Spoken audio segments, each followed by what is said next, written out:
के मन हर्षाए, हो सुन कर के मन हर्षाए। बाबा तेरी मीठी मुरली की धुन सुन कर के मन हर्षाए, हो सुन कर के मन हर्षाए। रास रचाए साथ तुम्हारे, रास रचाए साथ तुम्हारे, झूम झूम दिल ये गाए, हो झूम झूम दिल ये गाए।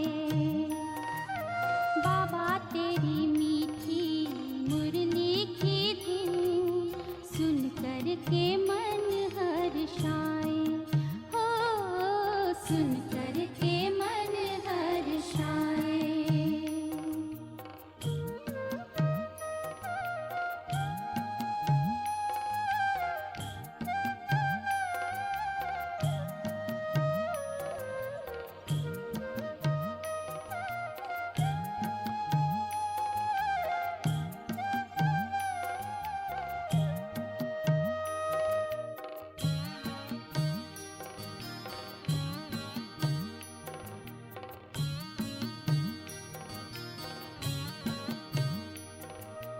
मुरली तेरी प्रीत है दिल की, देती अनुभव निराला, हो देती अनुभव निराला।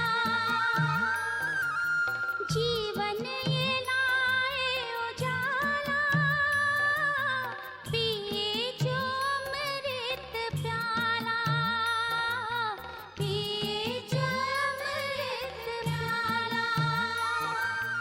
मुरली की तान पे तेरे अतीन्द्रिय सुख हम पाए, हो अतीन्द्रिय सुख हम पाए।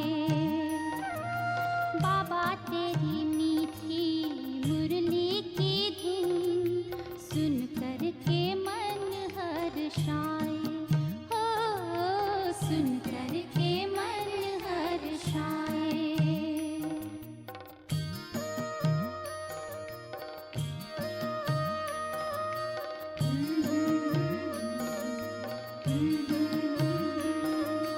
बाबा तेरी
शांति। बाबा के आज के महावाक्य हैं। बाबा समझाते, मीठे बच्चे, ये पतित दुनिया एक पुराना गांव है। ये तुम्हारे रहने लायक नहीं। तुम्हें अब नई पावन दुनिया में चलना है। क्या समझा रहे आज बाबा कि ये पुरानी दुनिया है, पुराने गांव के समान है, तो ये अभी हमारे रहने लायक नहीं है। इसलिए बाबा कहते हैं अब तुम्हें क्या करना है, नई दुनिया में चलना है। प्रश्न है, बाप अपने बच्चों को उन्नति की कौन सी एक युक्ति बताते हैं? बच्चों की उन्नति होती रहे तो बाबा उसकी कौन सी युक्ति बताते हैं? तो बाबा ने कहा, बच्चे तुम आज्ञाकारी बन बाप दादा की मत पर चलते रहो। अपनी उन्नति करनी है, अगर हमें पुरुषार्थ में अपनी स्थिति ऊंच बनानी है, अपनी उन्नति का अगर हमें ख्याल है, तो उसकी युक्ति बाबा बता रहे हैं कि हमें क्या करना है। आज्ञाकारी हो, बाप दादा की मत पर चलते रहना है। बाप दादा दोनों इकट्ठे हैं, इसलिए अगर इनके कहने से कुछ नुकसान भी हुआ तो भी रिस्पॉन्सिबल बाप है, सब ठीक कर देगा। तुम अपनी मत नहीं चलाओ, शिव बाबा की मत समझकर चलते रहो तो बहुत उन्नति होगी। यहाँ आज बाबा ब्रह्मा बाबा की बात कर रहे हैं, क्योंकि जब साकार में बाबा थे तो शिव बाबा ब्रह्मा बाबा के तन में कभी भी आ जाते थे और वाणी में भी कुछ ऐसा खास चेंज नहीं होता था। जैसे ब्रह्मा बाबा की वाणी थी, आवाज़ थी, उसी तरह से शिव बाबा भी आकर जब सुनाते थे तो वैसी ही रहती थी, इसलिए बच्चों को कन्फ्यूज़न होती थी। तब बच्चों के लिए बाबा ये शिक्षा दे रहे हैं कि समझें, अगर ब्रह्मा बाबा भी कोई शिक्षा देते हैं और उनकी शिक्षा को भी मानकर अगर हम अपने जीवन में कुछ भी कार्य करते हैं तो उसमें भी हमारी सफलता ही होगी। तो यही सोचना है हमें कि मुरली में जो भी मत मिल रही है वो श्री मत है, वो शिव बाबा की ही मत है। क्योंकि मुरली में भी हम कई बार देखते हैं ना, ब्रह्मा बाबा बोल रहे होते हैं और कई बार शिव बाबा बोलते हैं। तो इसलिए शिव बाबा ने गारंटी ली है कि कुछ भी हो जाए, अगर तुम श्रीमत पर चलते हो तो तुम्हारी उन्नति अवश्य होगी। तो हम सब भी इस बात का ध्यान रखेंगे।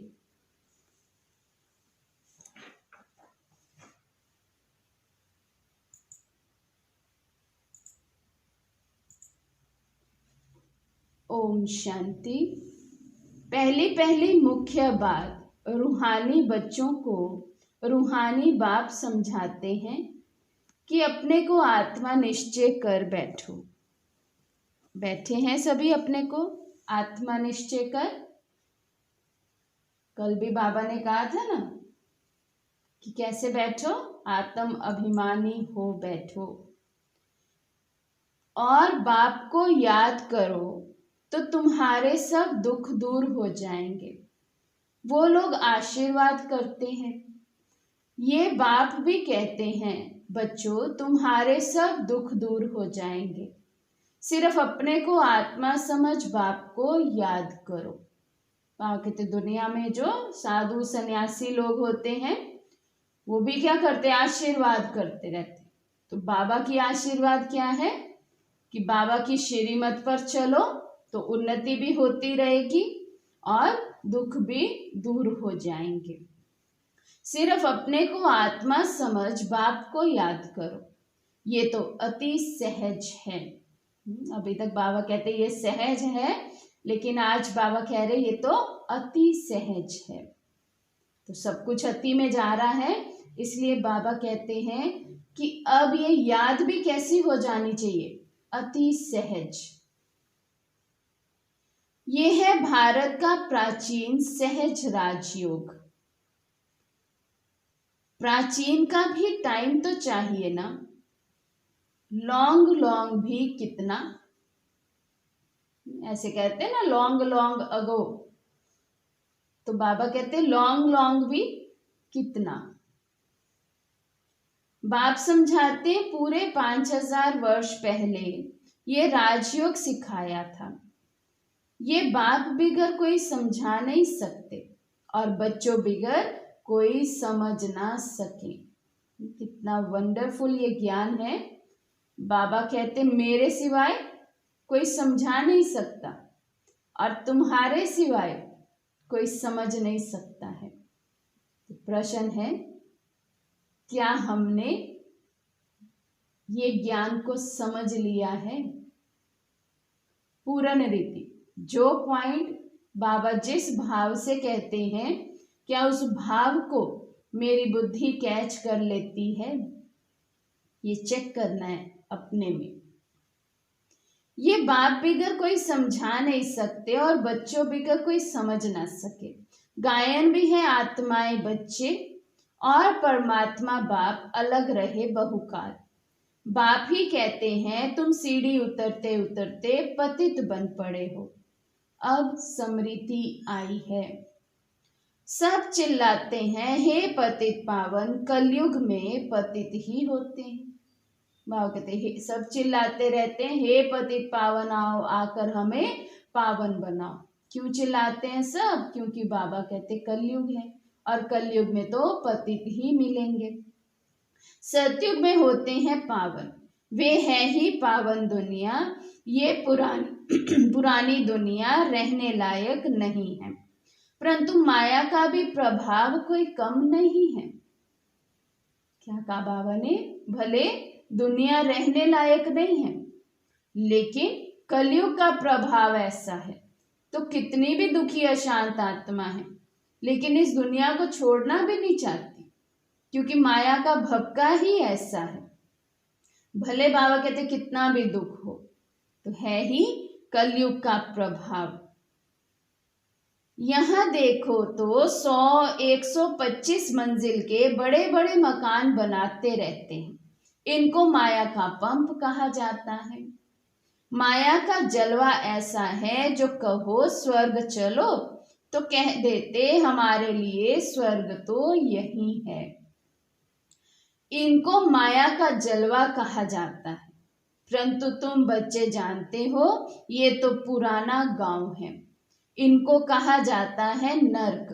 पुरानी दुनिया सो भी रौरव नर्क।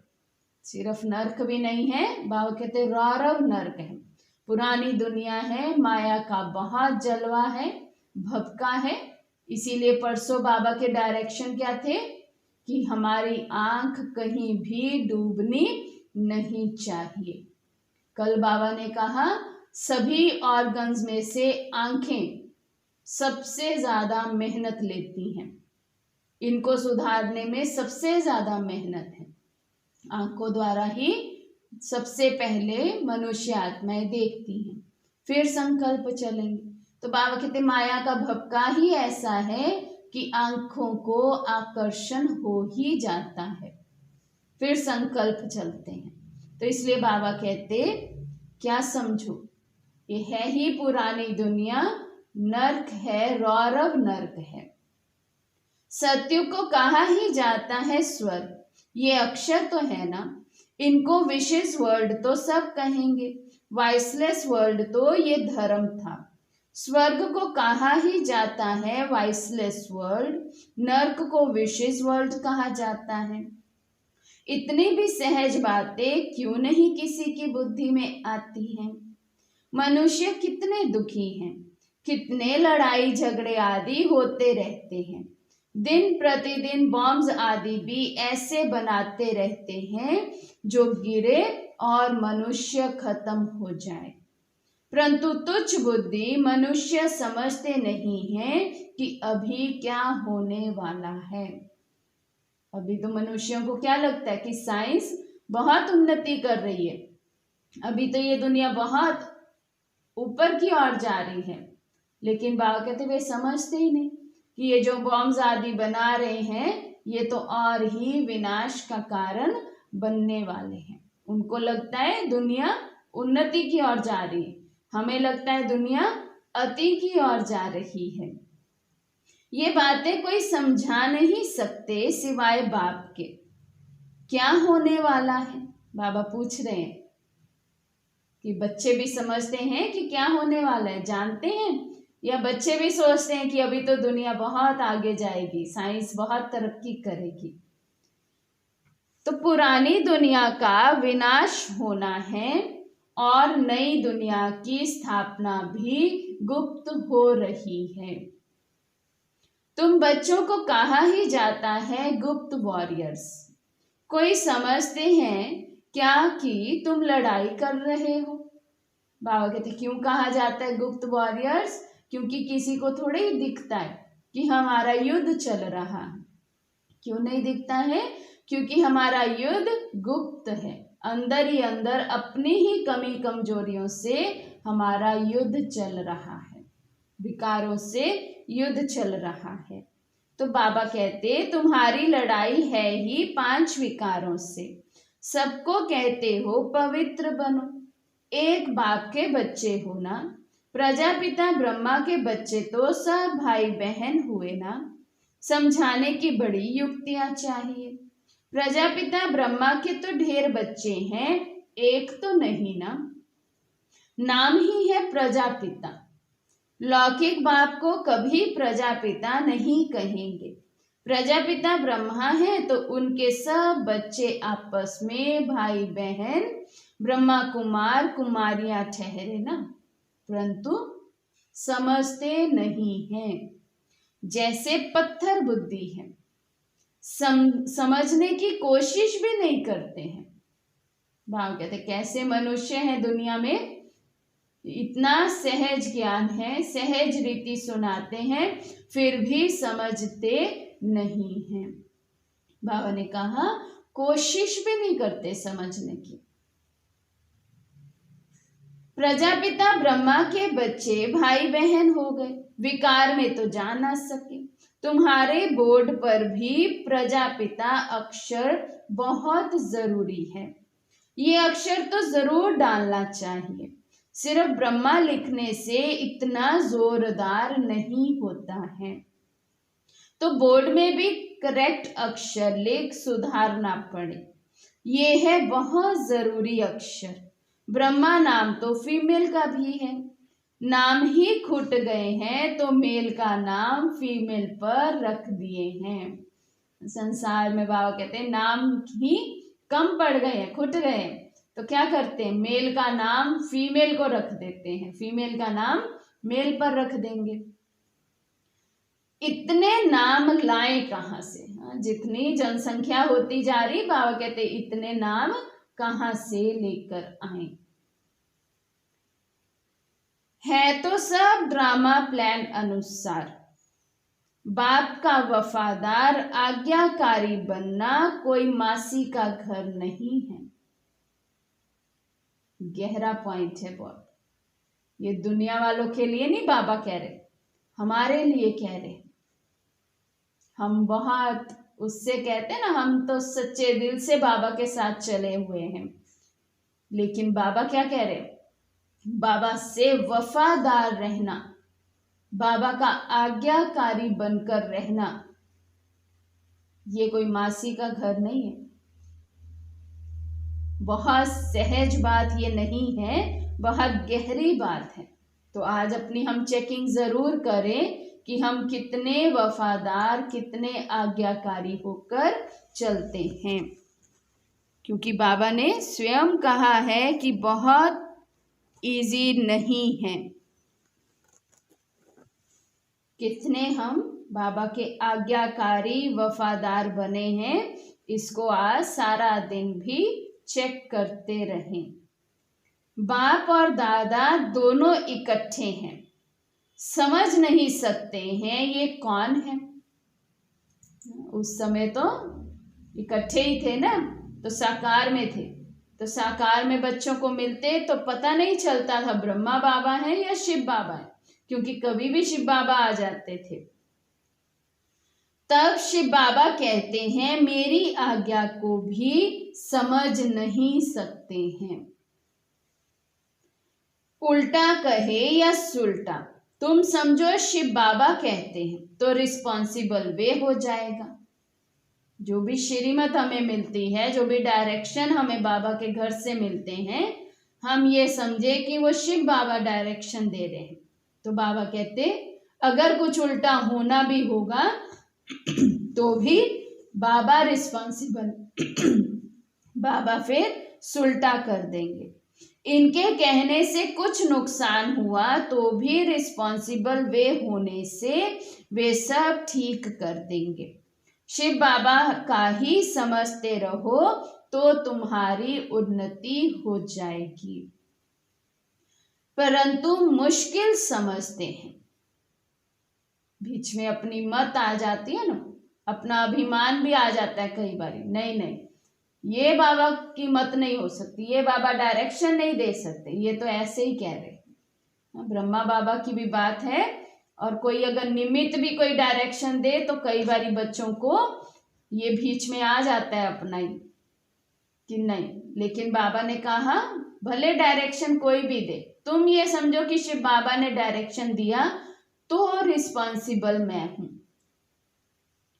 तो बाबा कहते हैं कोई फिर अपनी मत पर ही चलते रहते हैं। बाप कितना दूर से आते हैं तुम बच्चों को डायरेक्शन देने समझाने, और कोई पास तो ये स्पिरिचुअल नॉलेज है नहीं। सारा दिन ये चिंतन चलना चाहिए क्या लिखें जो मनुष्य समझे। ऐसे ऐसे सीधे अक्षर लिखने चाहिए जो मनुष्यों की दृष्टि पड़े। तुम ऐसा समझाओ जो कोई प्रश्न पूछने की दरकार ही ना पड़े। किसी को भी समझाते हैं तो बाबा कहते ऐसा समझाओ कि उनको फिर कोई भी प्रश्न पूछने की जरूरत ना पड़े। इतना आप क्लियर कर उनको समझाओ कि एकदम उनकी बुद्धि को टच हो जाए। बोलो बाप कहते हैं अपने को आत्मा समझ मुझे याद करो तो सब दुख दूर हो जाएंगे। जो अच्छी रीति याद में रहेंगे वही ऊंच पद पाएंगे। ऊंच पद पाने की भी कंडीशन है। बाबा कहते हैं जो अच्छी रीति बाबा को याद करेंगे वही ऊंच पद पाएंगे। ये तो सेकंड की बात है। मनुष्य क्या क्या पूछते रहते हैं, तुम कुछ भी नहीं बताओ। क्यों नहीं बताओ? क्योंकि बहुत बारी होता है ना, पहला ही लेसन करवा रहे हैं या दूसरा लेसन करवा रहे हैं तो वो 84 जन्मों के लेसन को पहले समझना चाहते हैं, या कहते हैं पहले योग ही समझा दो हमें। बाबा कहते ऐसे नहीं, वो कुछ भी कहते जाएं, आपको पहले अल्फ और बे पर ही, अल्फ पर ही समझाना है। मनुष्य क्या क्या पूछते रहते हैं, तुम कुछ भी नहीं बताओ। बोलो जास्ती पूछो मत, पहले एक बात निश्चय करो। प्रश्नों से के जास्ती जंगल में पड़ जाएंगे तो फिर निकलने का रास्ता मिलेगा नहीं। जैसे फॉगी में मनुष्य मूंझ जाते हैं तो फिर निकल नहीं सकते हैं, ये भी ऐसे है। मनुष्य कहां से कहां माया तरफ निकल जाते हैं। इसलिए पहले सबको एक ही बात बताओ, तुम तो आत्मा हो अविनाशी। बाप भी अविनाशी है, पतित पावन है, तुम हो पतित। अब या तो घर जाना है या नई दुनिया में, या तो मुक्ति का वर्षा मिलेगा या फिर जीवन मुक्ति का वर्षा मिलेगा। पुरानी दुनिया में पिछाड़ी तक आते रहते हैं, जो पूरा पढ़ेंगे वह नहीं, वे तो जरूर पीछे आएंगे। जिन्होंने पूरा पढ़ा होगा, अच्छे से पुरुषार्थ किया होगा, वही उच्च पद पाएंगे। तो बाबा कहते सतयुग में पहले पहले भी वही आत्माएं आएंगी। जिन्होंने पूरा पढ़ा ही नहीं होगा वो तो फिर बाद में आएंगी। कितना हिसाब है और फिर पढ़ाई से भी समझा जाता है पहले कौन जाएगा। किससे समझते हैं बाबा? किस रीति हम पढ़ते हैं, कितने एक्यूरेट हम पढ़ते हैं। बाबा कहते उससे पता चलता है कौन कब जाएगा, कितना ऊंच पद पाएगा। स्कूल में भी निशानी दिखाते हैं ना, दौड़ी पहन हाथ लगाकर आओ, पहले नंबर वाले को इनाम मिलता है। ये है बेहद की बात, बेहद का इनाम मिलता है। बाप कहते हैं याद की यात्रा पर रहो, दैवी गुण धारण करने हैं, सर्वगुण संपन्न यहाँ बनना है। इसलिए बाबा कहते हैं चार्ट रखो।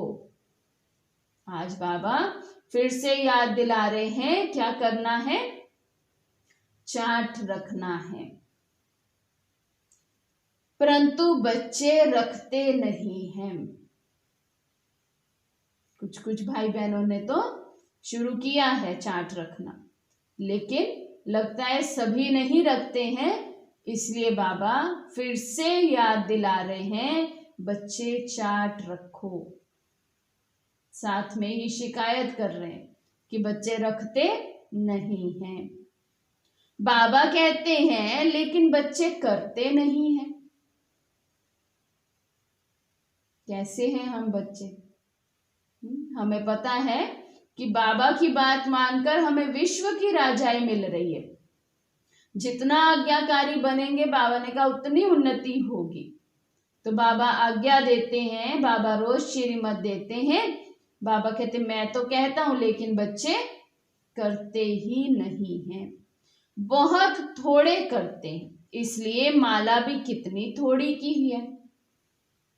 8 बड़ी स्कॉलरशिप लेंगे, फिर 108 प्लस में रहते हैं ना। प्लस में कौन जाएंगे? बादशाह और रानी। बहुत जरा सा फर्क रहता है। बाबा कह रहे हैं कि 8 रत्नों में और 108 की माला के जो मनके हैं उनके पुरुषार्थ में बहुत थोड़ा सा फर्क रहता है। तो वो महाराजा महारानी बनते हैं और 108 वाले राजा रानी बनते हैं, बादशाह और रानी बनेंगे। तो बाप कहते हैं पहले अपने को आत्मा समझो और बाप को याद करो, यही है याद की यात्रा। बस यही बाप का मैसेज देना है। टिक टिक करने की दरकार नहीं है। मन मना भव, देह के सब संबंध छोड़ पुरानी दुनिया से सबका बुद्धि से त्याग करना है, क्योंकि अब वापस घर जाना है, अशरीरी बनना है। तो क्या डायरेक्शन बाबा दे रहे हैं? ज्यादा बाबा कहते टीक टीक नहीं करने। क्या करो? बस एक ही मंत्र है, मन मना भव। और क्या याद करना है कि देह सहित देह के सब संबंधों से बुद्धि का योग हटा लेना है। क्यों? क्योंकि बाबा कहते अब वापस घर जाना है। तो जहां जाना है वहां के लिए तैयारी करनी है। यहां बाबा याद दिलाते हैं, फिर सारे दिन में बिल्कुल याद भी नहीं करते, श्रीमत पर नहीं चलते हैं। आज बाबा कितनी शिकायतें कर रहे हैं, कैसा कैसा चार्ट बाबा हम बच्चों का देखते हैं। तो आज बाबा रिजल्ट सुना रहे हैं। हमने भट्ठी रखी हुई है ना, 2 महीने हो गए हैं, 2 महीने से ऊपर हो गए ना। भट्ठी सबकी अपनी अपनी चल रही है जो पर्सनल, उसका रिजल्ट समझो आज बाबा सुना रहे हैं कि मन मना भव की अवस्था भी नहीं रहती है, आज्ञाकारी भी नहीं है, वफादार भी नहीं है। और सोचो अगर वफादार ही नहीं होंगे तो भगवान का मुझ पर निश्चय कैसे बैठेगा? वफादार क्यों कहा बाबा ने कि नहीं है? वफादार बाबा उसको कहते हैं जिसके संकल्प और स्वप्न में भी फिर कोई और की याद ना आए। सिवाय एक शिव बाबा के, उसको बाबा वफादार कहते हैं।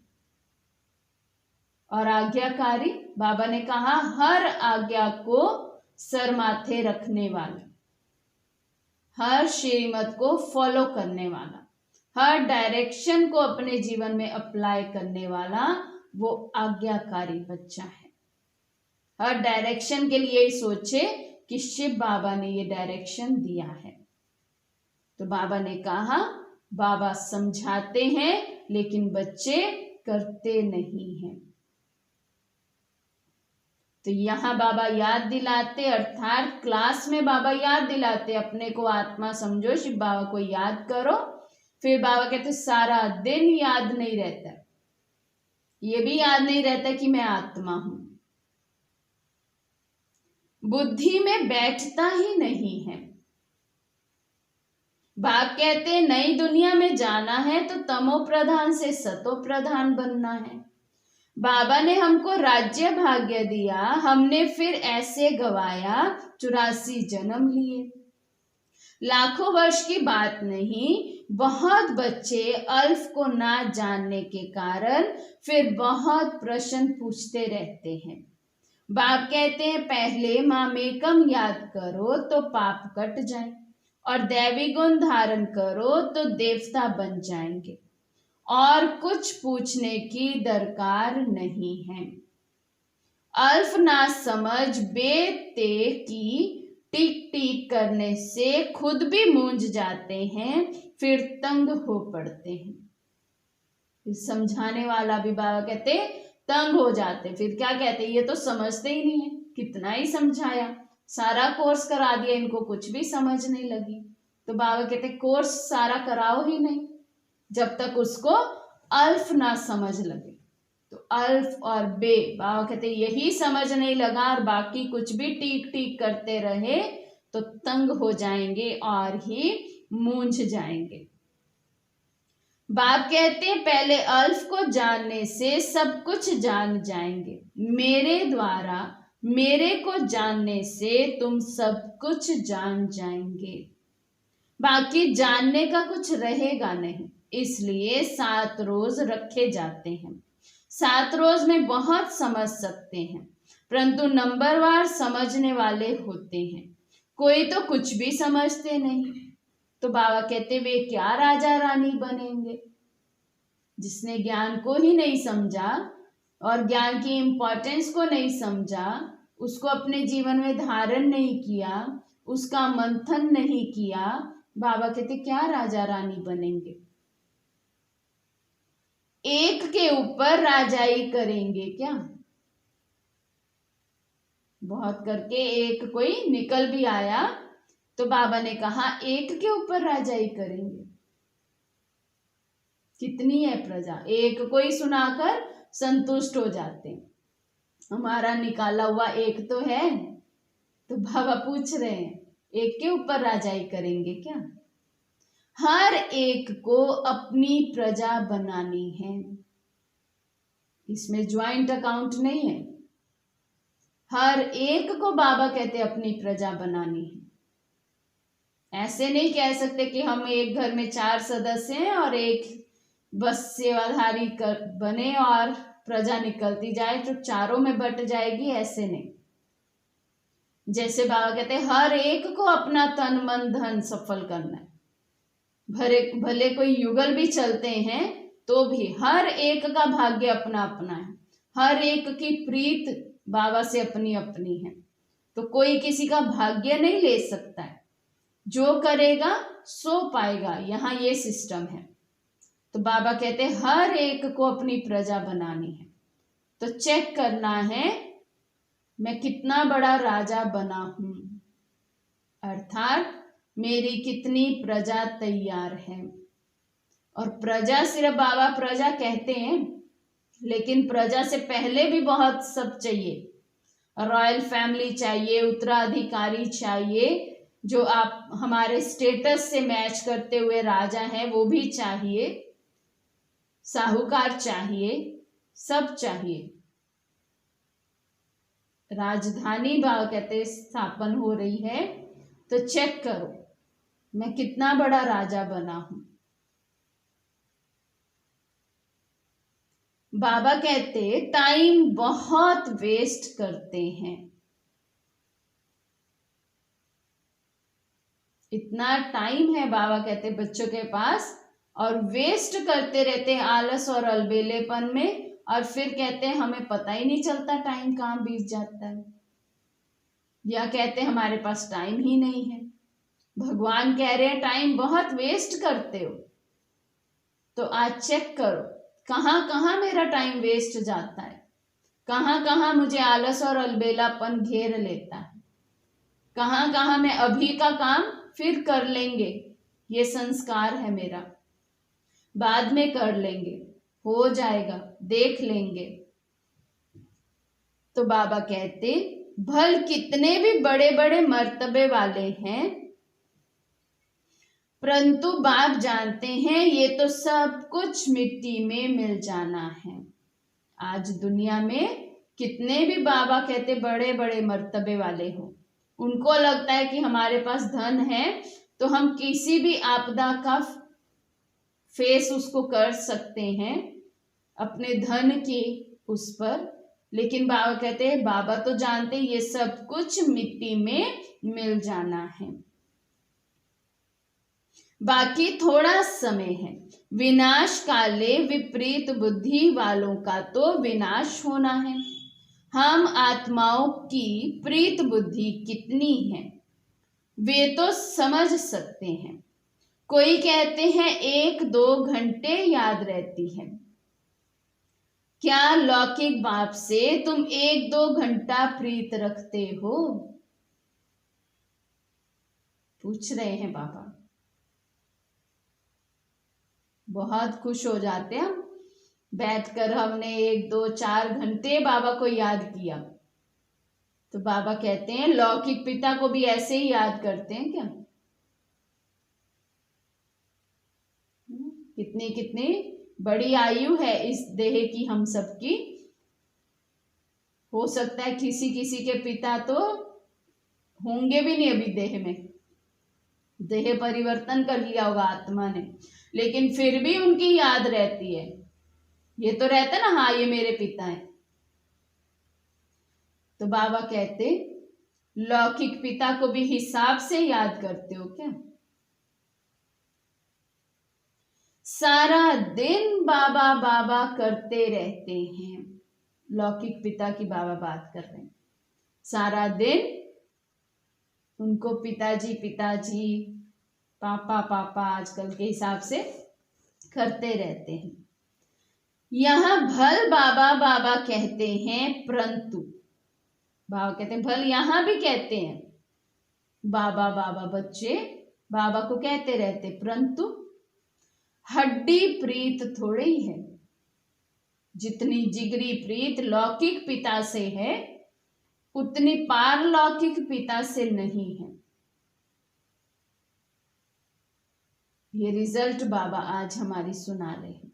जितना हम देहधारियों में फंसे हैं, बाबा कहते उसके अकॉर्डिंग मुझे तो बिल्कुल भी याद नहीं करते हैं। बार बार कहते हैं शिव बाबा को याद करते रहो, सच सच याद करना है। अभी तक कैसी याद है? इसका मतलब मिलावट वाली याद है।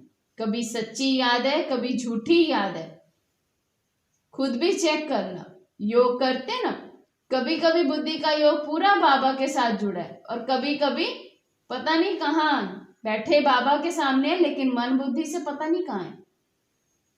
तो वो सच्ची प्रीत तो नहीं हुई ना। सच्ची प्रीत तो वही है जो 1-20 सेकंड बाबा भूले ही नहीं, उसको बाबा कहते सच्ची प्रीत। तो बाबा कहते जिगरी हड्डी प्यार नहीं है बाबा से।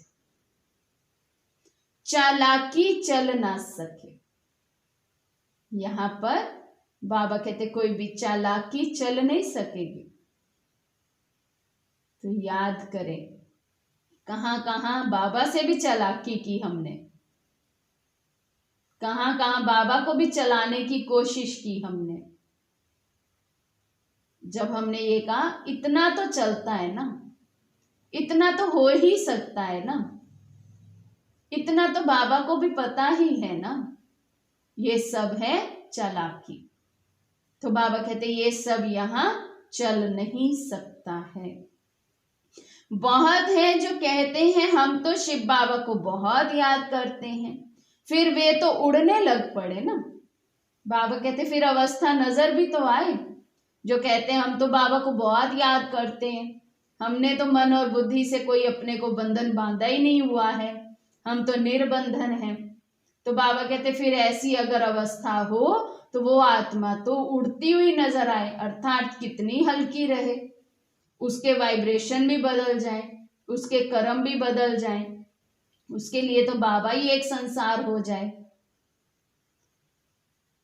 बाबा बस हम तो जाते हैं सर्विस पर, बहुतों का कल्याण करने। ऐसी आत्माएं बाबा कहते स्वयं स्वयं को ऑफर करती रहेंगी, बस बाबा हम तो चले सर्विस पर। उनको सर्विस के बिना चैन नहीं आएगा। जिनका बुद्धि योग बाबा से जुड़ा हुआ है, जिनकी सच्ची प्रीत है बाबा से,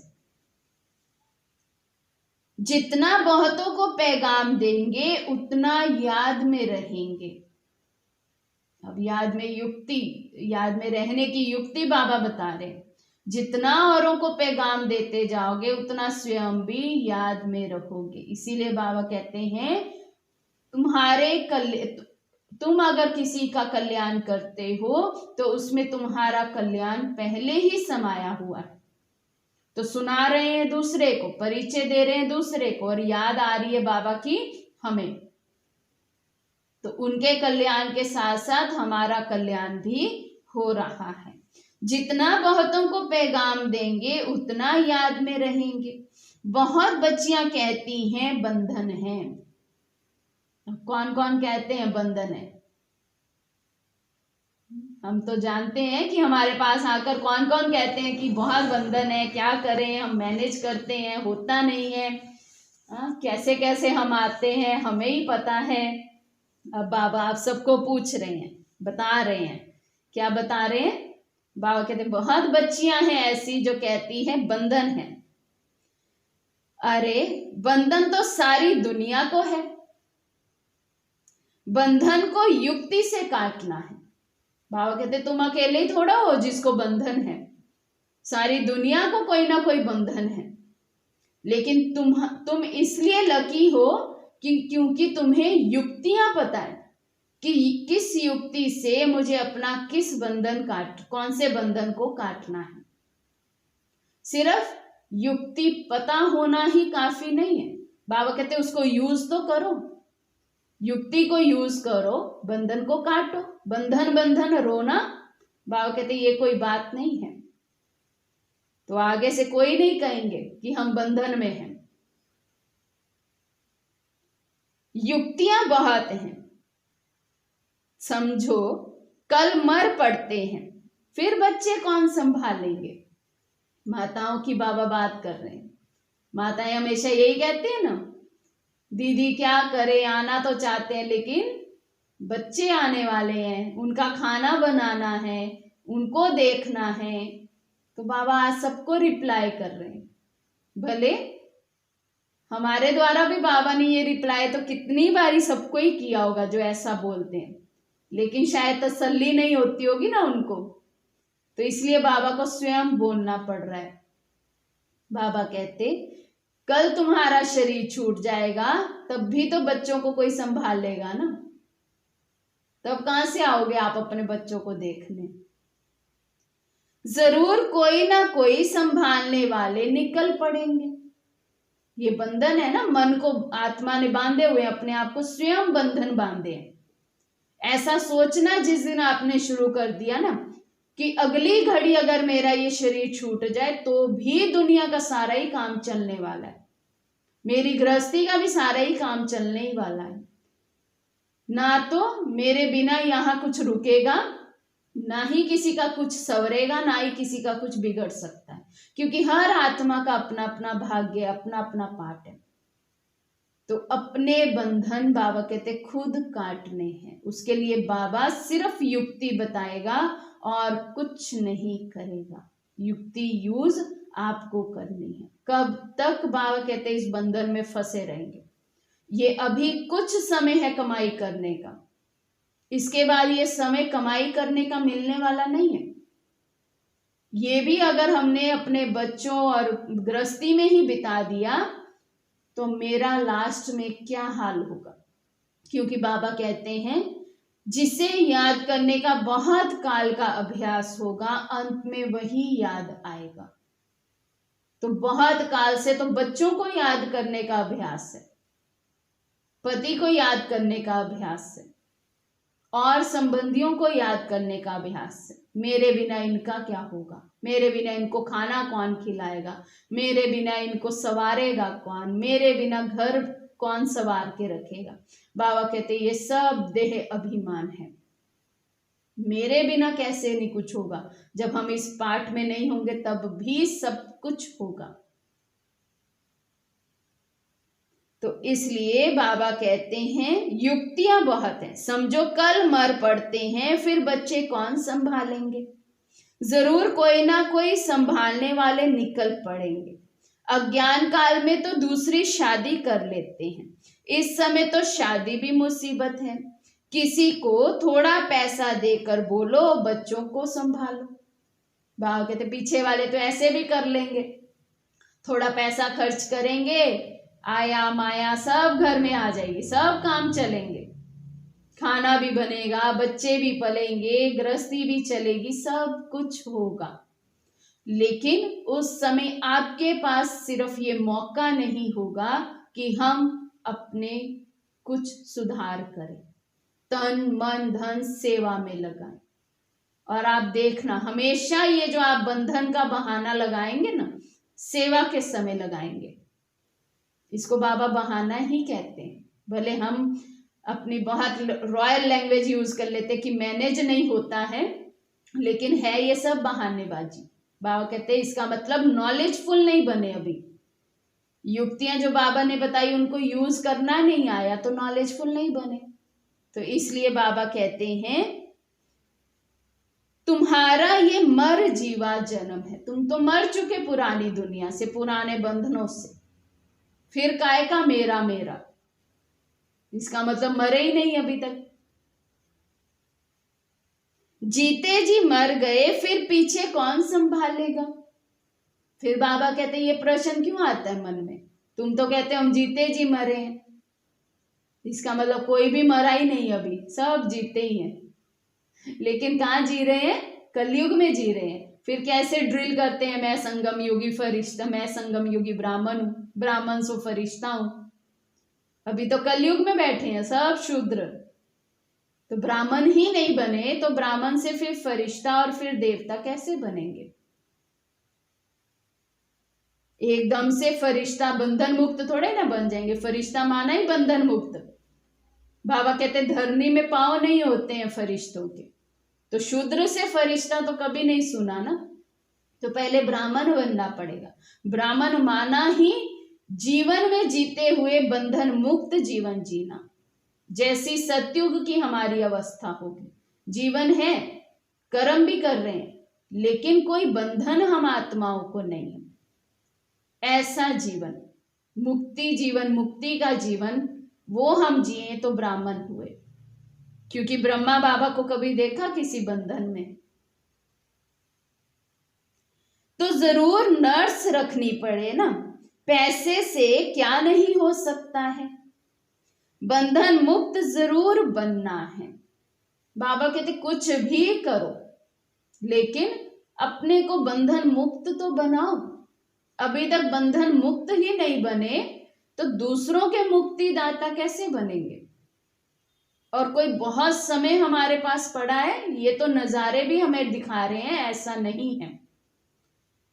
तो बहुत कम समय है और बाबा आज बहुत चेतावनी दे रहे हैं कि अभी तक तुम बंधन मुक्त नहीं बने तो औरों का कल्याण क्या करोगे? सर्विस के शौक वाले आपे ही भागेंगे, दुनिया से मर गए ना। जिनको सर्विस का शौक होगा, सेवा का शौक होगा, शौक से करेंगे जो, बाबा कहते वही मर जीवा जीवन जिएंगे। वही दुनिया से मरे हुए हैं, बाकी तो सब जिंदा है। यहाँ तो बाप कहते हैं मित्र संबंधियों आदि का भी उद्धार करो, सबको पैगाम देना है मन मना भव का, तो तमो प्रधान से सतो प्रधान बन जाएंगे। जब तक आप उनके बंधन में बंधे रहेंगे, उनके अकॉर्डिंग अपनी दिनचर्या को सेट करते रहेंगे, अपने ज्ञान योग धारणा और सेवा को प्रायोरिटी नहीं देंगे, तब तक आप अपने मित्र संबंधियों को कितना भी सुनाओ, असर नहीं होगा।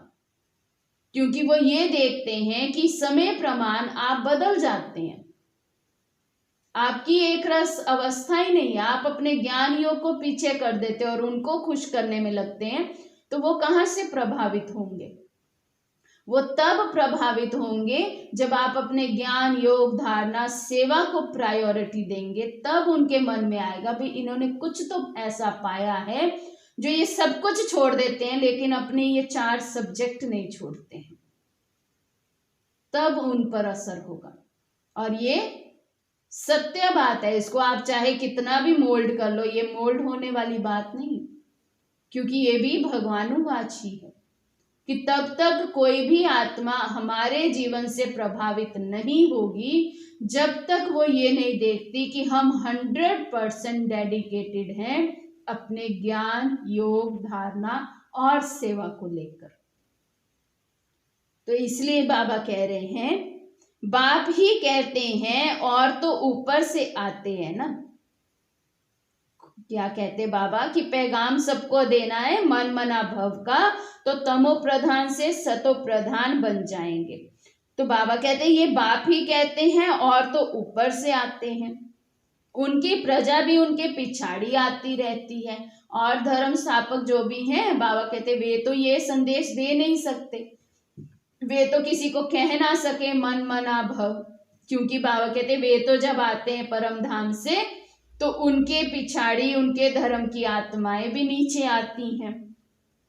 जैसे क्राइस्ट सबको नीचे ले आते हैं, नीचे पाठ बजाते बजाते अब अशांत होते हैं तो कहते हैं हमको शांति चाहिए।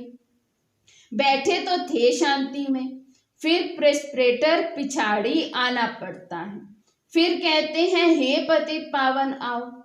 कैसा खेल बना हुआ है, वे अंत में आकर लक्ष्य लेंगे। बाबा कहते कितना वंडरफुल खेल बना हुआ है, शांति धाम में ही बैठे थे लेकिन फिर अपने धर्म स्थापक के पीछे पीछे आत्माएं नीचे आती हैं, नीचे आकर जब पाठ बजाती हैं और फिर कहती है हमें शांति दो, तो बाबा कहते शांति में ही तो बैठे थे, लेकिन ये खेल है तो हर आत्मा को ऊपर से नीचे उतरना ही है। तो बाबा कहते लेकिन अंत में सभी आत्माएं बाबा के पास आएंगी और लक्ष्य लेकर जाएंगी। बच्चों ने साक्षात्कार किया हुआ है, मन मना भव का लक्ष्य आकर लेंगे। हर धर्म स्थापक बाबा किसी भी रूप में आएंगे, किसी भी देह में होगी वो आत्माएं, क्योंकि पाठ तो वो भी बजा रही हैं सभी आत्माएं, तो शरीर तो वो भी लेती और छोड़ती हैं, तो किसी भी देह के रूप में आएंगी जरूर बाबा के पास आएंगे और फिर ये लक्ष्य लेकर जाएंगे मन मना भव का। अभी तुम बैगर टू प्रिंस बनते हो, इस समय के जो साहूकार हैं वो बैगर बनेंगे। वंडर है ना, इस समय जो साहूकार हैं बाबा कहते वो फिर भविष्य में जाकर बैगर बनेंगे, अर्थात सतयुग त्रेता में नहीं आएंगी वो आत्माएं, क्योंकि वो अभी अपने इतने अभिमान में रहती हैं कि उनको लगता है यही स्वर्ग है। तो बाबा कहते इसलिए वो जो स्वर्ग के नजारे हैं, सोने के महल है, हीरे जवाहरातों के महल है, वो उनको मिलने वाले नहीं है। इस खेल को जरा भी कोई नहीं जानते हैं। सारी राजधानी स्थापन हो रही है, कोई तो गरीब भी बनेंगे ना। ये बड़ी दूरादेश बुद्धि से समझने की बातें। बाबा कहते हैं तुम्हारी भी राजधानी स्थापन हो रही है, उसमें भी कोई अमीर तो कोई गरीब बनेंगे, अर्थात कोई ऊंच पद पाएंगे तो कोई नीचे का पद भी पाएंगे।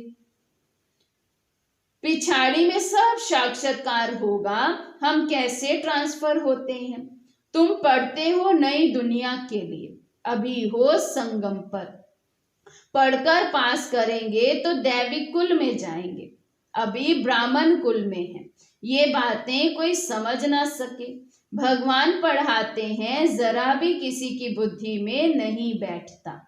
निराकार भगवान जरूर आएगा ना। ये ड्रामा बड़ा वंडरफुल बना हुआ है। उनको उसको तुम जानते हो और पाठ बजा रहे हो। ड्रामा के रहस्य को बाबा कहते तुम जानते हो और उसी हिसाब से पाठ बजा रहे हो। त्रिमूर्ति के चित्र पर भी समझाना पड़े, ब्रह्मा द्वारा स्थापना। विनाश तो ऑटोमेटिकली होना ही है, सिर्फ नाम रख दिया। सिर्फ नाम रख दिया है कि शंकर द्वारा विनाश, लेकिन बाबा कहते कोई शंकर आकर विनाश करेंगे नहीं, ये तो ऑटोमेटिकली है। जैसे बाबा के अव्यक्त महावाक्य है ना, चेंज होता होता चेंज हो जाएगा। सब कुछ धीरे धीरे बदलते बदलते बदल जाएगा।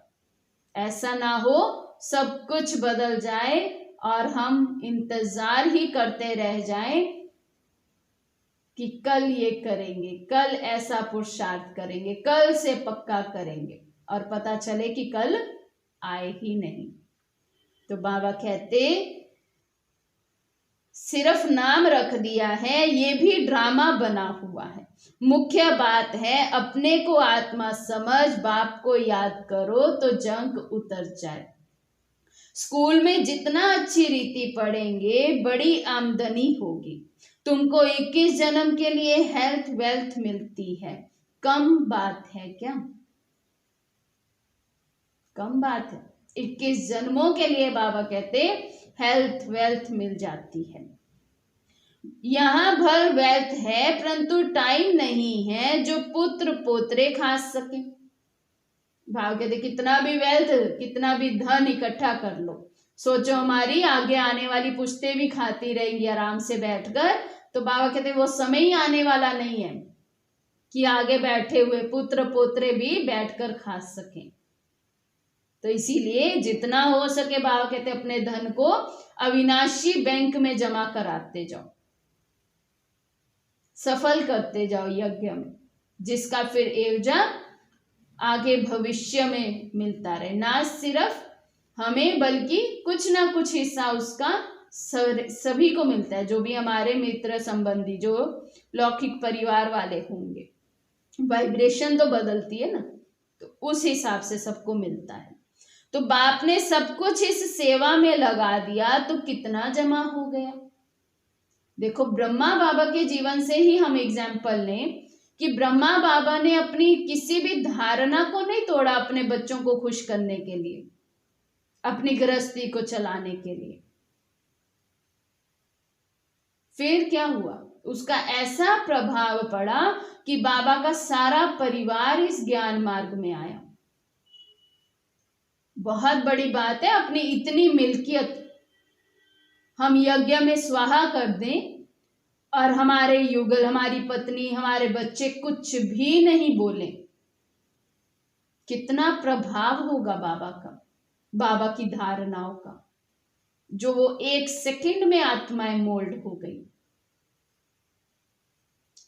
तो बाबा कहते सबका थोड़ी जमा होता है, ना तो सब इतने ट्रस्टी बुद्धि होंगे, ना ही इतने समर्पित बुद्धि होंगे, तो ना ही इतना जमा होगा।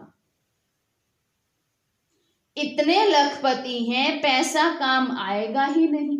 जितना भी बाबा भले कहते संभाल के रखो तुम, हमारे आगे के समय में काम आएगा, लेकिन बाबा कहते आएगा ही नहीं काम, तुम कुछ भी कर लो, उस समय पश्चाताप होगा, क्यों संभाल कर रखा, सफल ही कर दिया होता तो अच्छा था, कुछ तो मिलता। बाप लेंगे ही नहीं जो फिर देना पड़े, लेकिन उस समय बाबा कहते मैं किसी का लूंगा नहीं। क्यों नहीं लूंगा?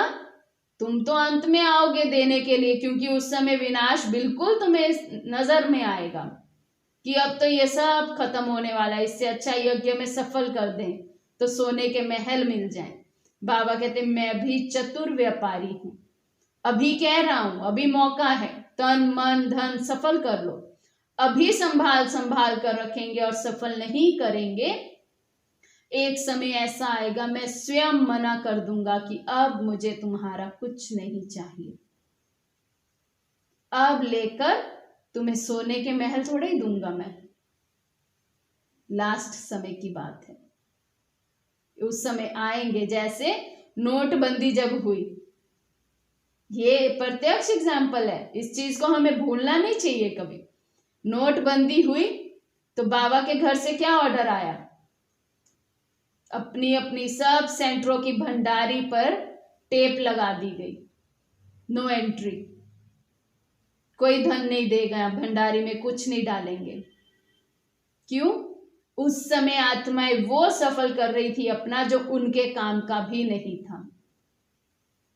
जो नोट चलने वाले नहीं थे वो सफल हो रहे थे, तो वो सफल थोड़े ही हो रहे थे। बाबा कहते मैं क्यों लूं ऐसा जिसके बदले मुझे तो सोने के महल देने ही पड़ेंगे।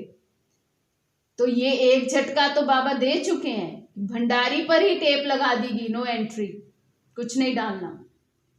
तो ऐसे ही होगा। बाबा कहते जो अभी स्थान नहीं देते ना तुम्हें, लास्ट में वो आएंगे बड़े बड़े महल लेकर, तुम लो सेवा करो। बाबा कहते उस समय मैं मना कर दूंगा, मुझे चाहिए ही नहीं। अभी बाबा कहते जो धन देने में कंजूसी करते हैं, सफल नहीं करते, वो उस समय आएंगे धन लेकर, उस समय मैं मना कर दूंगा। अभी जो तन संभाल संभाल कर बैठे, सारा तन किसको दे रहे हैं, गृहस्थी में दे रहे हैं, दूसरों को खुश करने में तन लगा रहे, वहां पर भी तो सारा कार्य हो रहा है इसी तन से, पुराने तन से। दुखता है, दर्द होता है, बीमार होते हैं, फिर भी घर का सारा कारोबार करते हैं। यज्ञ में सफल नहीं करेंगे तन, यज्ञ में सफल करने की बारी आएगी तो सब दर्द जागृत हो जाएंगे। और बाबा ने एक मुरली में कहा, यहां तन सफल करोगे तो निरोगी काया मिलेगी। रोगी काया को जब तुम यज्ञ में सफल करते हो तब निरोगी काया मिलती है 21 जन्मों के लिए। हर सफल करने के पीछे बाबा का बहुत गहरा रहस्य है। सतयुग में ऐसे ही सब कुछ नहीं मिलने वाला है, एवर हेल्दी वेल्दी हैप्पी ऐसे ही नहीं बनेंगे। जो यहां किया होगा वो मिलेगा। बाबा ने कहा ना, वही संस्कार इमर्ज करके परम धाम में जाते हैं, तो परम धाम से फिर उसी संस्कार से हमारा पाठ शुरू हो जाता है। तो जो संस्कार, जो संकल्प लास्ट में लेकर परम धाम जाएंगे, उसी संकल्पों से पाठ शुरू होगा। ये आज की मुरली में समझने वाली बात है। अच्छा, मीठे मीठे सिकी लदे बच्चों प्रति माता पिता बाप दादा का याद प्यार और गुड मॉर्निंग। रूहानी बाप की रूहानी बच्चों को नमस्ते। हम रूहानी बच्चों की रूहानी बाप दादा को दिलवा जान शिकवा प्रेम से नमस्ते नमस्ते नमस्ते जी। धारणा के लिए मुख्य सार, बंधन काटने की युक्ति रचनी है, जिगरी बाप से प्रीत रखनी है। बंधन भी काटने हैं, बाबा से जिगरी प्रीत करनी है। बाप का सबको पैगाम दे, सबका कल्याण करना है। दूरादेशी बुद्धि से इस बेहद के खेल को समझना है। बैगर टू प्रिंस बनने की पढ़ाई पर पूरा ध्यान देना है। याद का सच्चा सच्चा चार्ट रखना है। बाबा ने कहा ना, झूठ चालाकी यहाँ चल ना सके। कोई कहे कि सारा दिन बाबा की याद रहती है, तो बाबा कहते फिर तो वो आत्मा उड़ती रहे। बाबा ने तो 2-3 घंटे का, जिसे 2-3 घंटे भी मेरी याद रहती है, बाबा कहते वो आत्मा उड़ती रहेगी। आज का वरदान है, सत्यता के आधार पर एक बाप को प्रत्यक्ष करने वाले निर्भय अथॉरिटी स्वरूप भव। सत्यता के आधार पर एक बाप को प्रत्यक्ष करने वाले निर्भय अथॉरिटी स्वरूप भव। सत्यता ही प्रत्यक्षता का आधार है। जितना सत्य रहेंगे, क्योंकि ये सत्य ज्ञान है, तो सुनाने में भी बाबा कहते उतनी अथॉरिटी रहे कि हम जो सुना रहे हैं वे सब सच सच है। तो बात को प्रत्यक्ष करने के लिए निर्भय और अथॉरिटी स्वरूप बनकर बोलो, संकोच से नहीं। ऐसे नहीं बोलो कि हम बोल रहे हैं पता नहीं कोई क्या समझेगा, कैसे उठाएगा ज्ञान को, नहीं। बाबा कहते ये अथॉरिटी वाला ज्ञान है, सत्य ज्ञान है, तो तुम्हें पूरी अथॉरिटी अपने में रखनी है।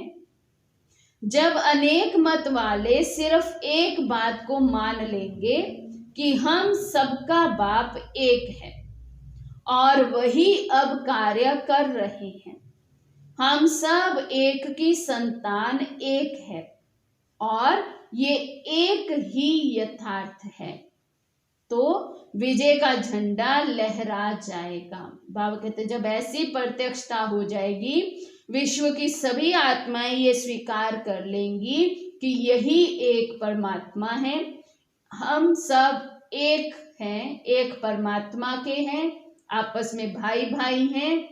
बाबा कहते जब ये यथार्थ रीति सब पहचान लेंगे तो विजय का झंडा लहरा जाएगा।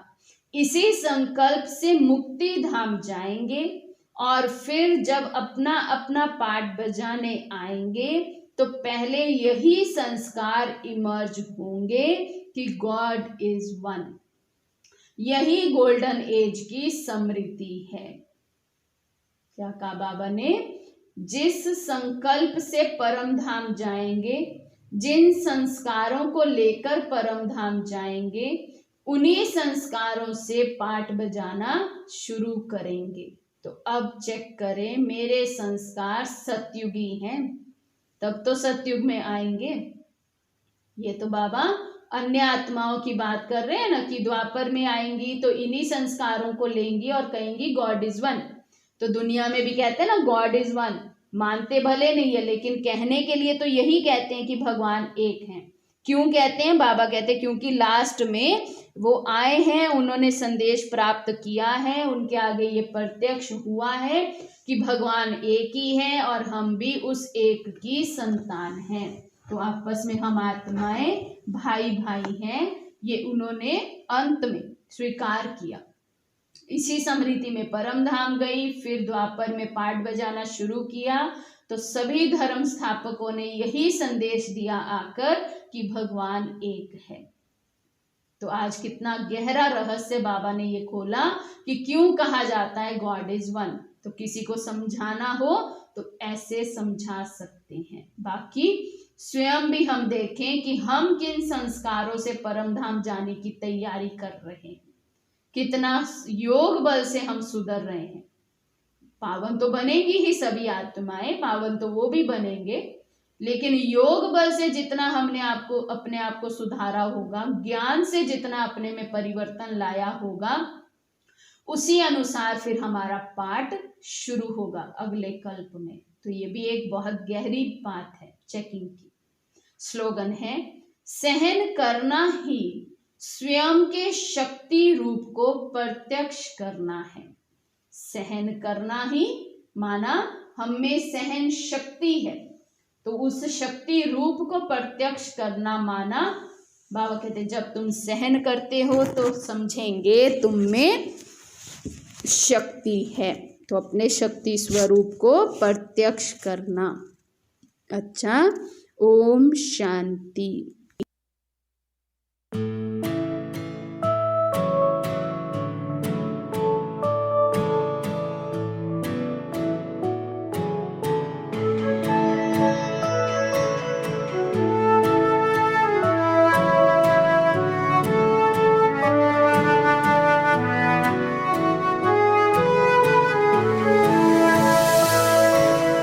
तेरी पालना ओ बाबा, पावन हमें बनाए, उड़ के फरिश्ता बन अब हम तेरे पास आए।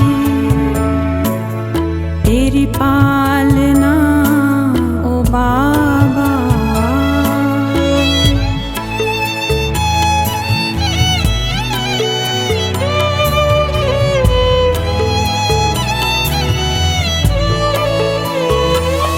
सब पास में है अपने, पर दिल में हो मेरे तुम। तेरे प्यार की दुआएं जिनमें पले सदा हम, नक्शे कदम पे चलकर तुम सा ही हम बन जाएं, उड़ के फरिश्ता बन अब हम तेरे पास आए। तेरी पालना ओ बाबा,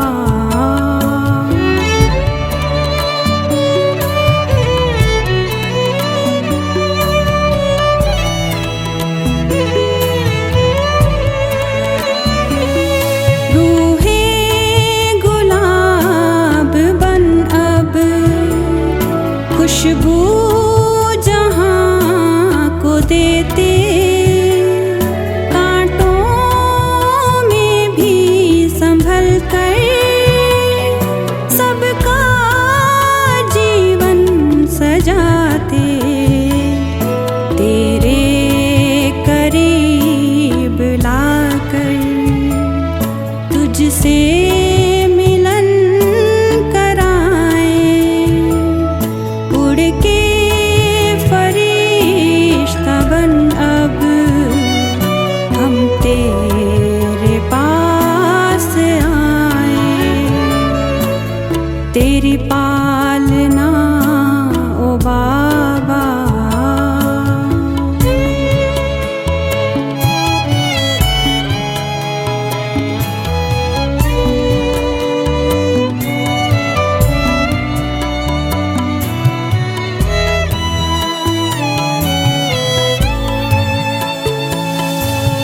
संगम के दिन ना भूलेंगे उपकार को तुम्हारे, वरदानों से सजाया हमको बाबा हमारे। इस साथ को